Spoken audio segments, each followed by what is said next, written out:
Hello everyone and welcome back to my channel. Today I'm going to show you how I drew this dark brown / black hair piece using colored pencils.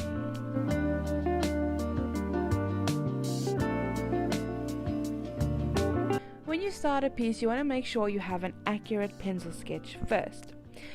Now, I tend to start with the lightest color that you can see on your reference photo as a base. In this case, I chose Nougat by Faber-Castell Polychromos. And you can normally choose your base color based on whatever reference photo you are using. Now, I use the tapered pencil stroke technique, it's a mouthful, to draw hair, which I am going to show you a close-up of in a minute, just so that you can see exactly what I'm doing. So this is what I mean when I say tapered stroke. So you start off with a lot of pressure on your page at a point, and then you lift up your pencil as you move across the page. And lots of these strokes eventually build up layers, and that is what creates the hair texture. So when I draw hair, I tend to focus on individual sections at a time. This makes it a lot easier to choose your specific colors on smaller sections of hair rather than having to focus on all the colors and being overwhelmed.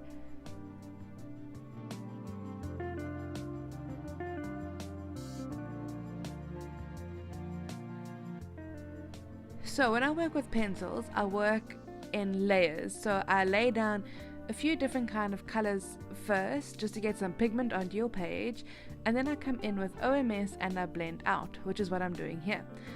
This helps to just smoothen out all your pencil strokes, and it makes it look really smooth and nice, and it makes sure it covers all the white of the page without having to burnish yet. So once that is done, I move on to the next section of hair to wait for that OMS layer to dry, because you don't want to come in with your colored pencils over wet OMS. If you do that, you will damage the tooth of your paper and you won't be able to come back and layer more colors on top of the damaged paper. To get realistic 3D effect, you need to focus on your values. This means you need to pay attention to where your highlight is. Now with hair, your highlight tends to be in the middle of the section you're working in. So I tend to use a tapered stroke and come in from either side of the section to preserve the white highlight. You can also let some of your strokes go through the highlight, which provides more texture, because remember, your highlight isn't going to just be white. There's going to be hints of color in there, but obviously not as dark as your darkest tones. So for the browns for this piece, I use Nougat for very pale, well, my lightest brown. I also then came in with chocolate. I use the Light Fast by Derwent pencils. I also use Van Dyke brown, walnut brown, can't remember. Oh, and dark sepia for my very dark browns.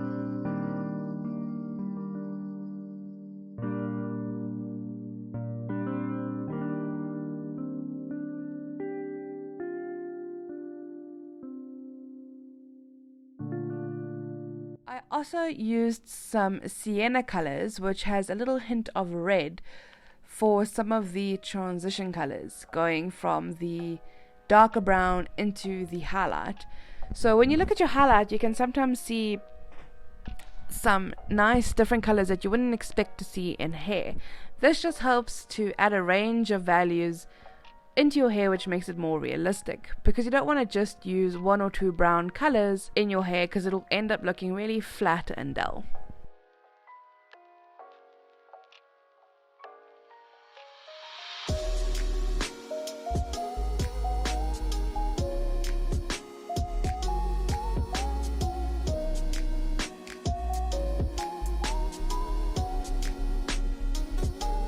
If you're going to use OMS to blend, it's important to blend your dark colors first, then go back into, dip your brush into some OMS and clean it off, and then go back and blend out your highlight.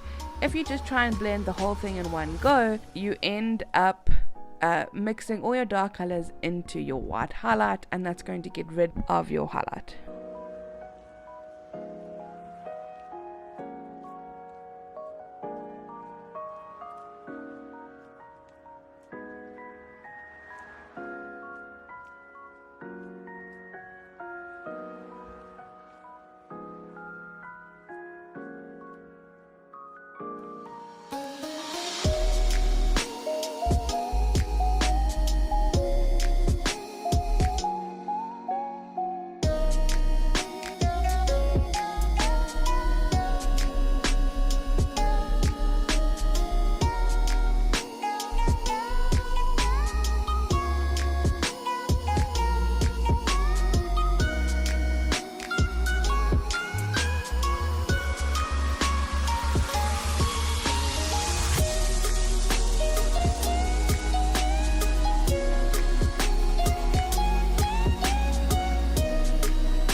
It is also important to remember when drawing hair to move your pencil strokes in the direction the hair is going in. So now we're going to draw the bottom part of the hair, and take note again the tapered strokes I am doing, and I go all the way up to where the highlight is, and I make sure to try and preserve that highlight as much as possible. Here I am using a dark sepia as the base. I then start to use some greys, so a lot of warm greys as well as cool greys. I used the warm greys near the edge of the section and the cooler greys going up into the highlight. This is a nice transition color because if you look at the highlight on the reference photo, it shows quite a bit of blue in the highlight. So I like to use cold greys, which has a blue undertone, as well as Payne's grey to create a transition color going into the highlight.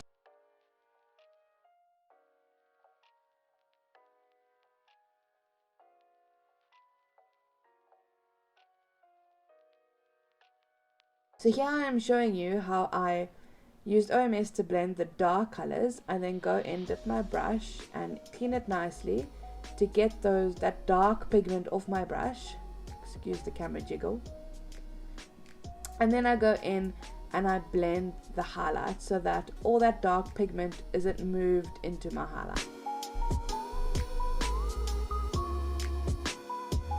Here I'm using a light grey, almost blue color to mark out where my highlight's going to be, and then I come in with a darker color and work towards that highlight.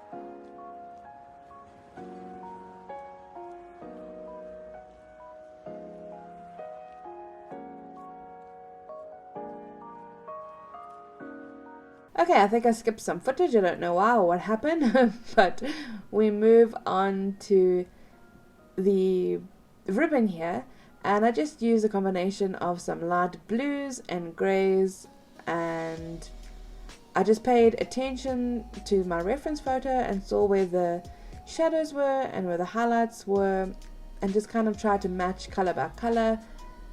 And I also use OMS to blend out the colors on the ribbon.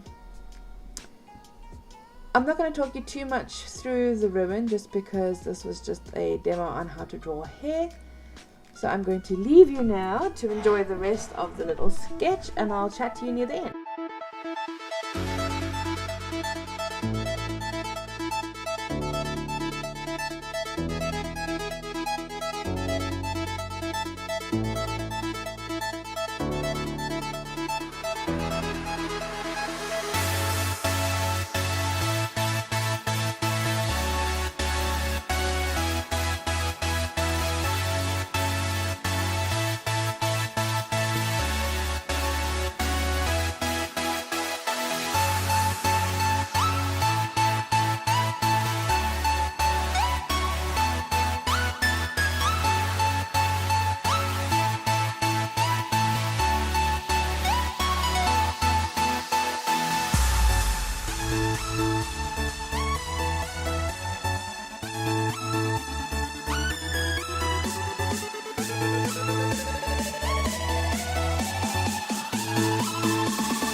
Alright, so we're coming near the end of the video now, and I just want to say thank you so much for watching this video. If you enjoyed, please make sure to give me a thumbs up.